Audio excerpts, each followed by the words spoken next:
2025 लाई हेर्ने हो भने अस्ट्रेलियाको भिसाको स्टार्टिङको टाइममा हेर्ने भने अस्ट्रेलियाको भिसाको रेसियो यानि कि अस्ट्रेलिया भिसा लाग्ने चान्स भनेको 94% थियो 2025 को स्टार्टिङको टाइममा हेर्ने हो भने र अहिले 2026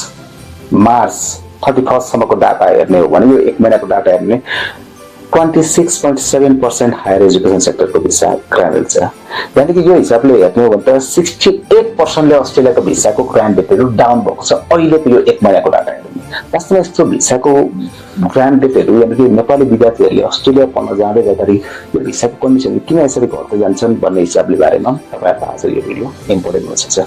सबभन्दा पहिलो कुरा त तपाईहरुले बुझ्नुपर्ने तपाईं अस्ट्रेलिया एप्लाई गर्न चाहनुहुन्छ भने तपाईहरुले सबभन्दा सुरुमा चाहिँ तपाईको एकाडेमिक पनि राम्रो गर्नु मैले धेरै पल्ट भनिसकेको छु तपाईको एकाडेमिक राम्रो हुनु पर्यो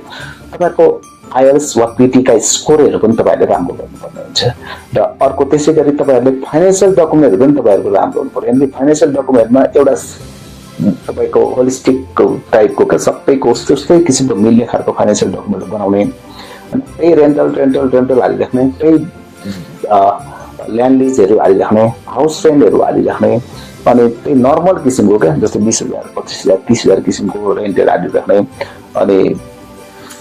त्यही अनि फेरि तपाईको स्यालेरीहरु हाल्दाखेरि पनि स्टार्टिङमा भर्खर अब एप्लाई गर्न आएको अनि स्यालेरीहरु बेङ्कमा डिपोजिट गर्दै जाने अनि भर्खरका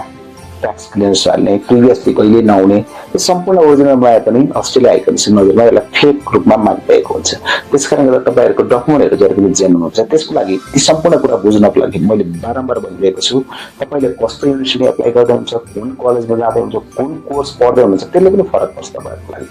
त्यसकारण गर्दा यी सम्पूर्ण कुराहरु बुझ्नको लागि यसरी ग्रान्ट रेट घटिरहेको छ यी सम्पूर्ण कुराहरु जानकारी लिनको लागि चाहिँ तपाईलाई एकपल्ट सेन्जिबल एजुकेसन कन्टेन्टको सर्टिफाइड काउन्सिलर भेट्नै पर्छ तपाईहरुले अनि मात्र तपाईहरुको भिसा लाग्ने पोसिबिलिटीहरु अलिक बढ्न सक्छ र मिलाउनु पर्ने हुन सक्छ मिलाउनुको अर्थ यो हो कि तपाईको डकुमेन्टहरु जेन्युन बनाउनु पर्ने हुन सक्छ र जबसम्म तपाईको डकुमेन्ट जेन्युन हुँदैन जबसम्म तपाईका सम्पूर्ण इन्कमको कुराहरु भेरिफाएबल हुँदैन जबसम्म तपाईको कोर्सका कुराहरु हैन दोस्रो कुराहरु आउटकम्सहरु कोर्सका फ्युचर एप्रोचहरु भयो तपाईं होम कन्ट्री फर्केर के गर्नुहुन्छ तपाईको वर्क एक्सपीरियन्स र कोर्सका कुराहरु रिलेटेड छ कि छैन यो सम्पूर्ण कुराहरु बुझ्नुपर्ने हुन्छ र यी सम्पूर्ण कुराहरु बुझ्नको लागि पक्कै पनि एकपल्ट तपाईहरु सेन्जिबल एजुकेसन कन्टेन्ट भिजिट गर्नु होला र त्यहाँ बसेर चाहिँ तपाईले यी सम्पूर्ण कुराहरु बुझ्न सक्नुहुनेछ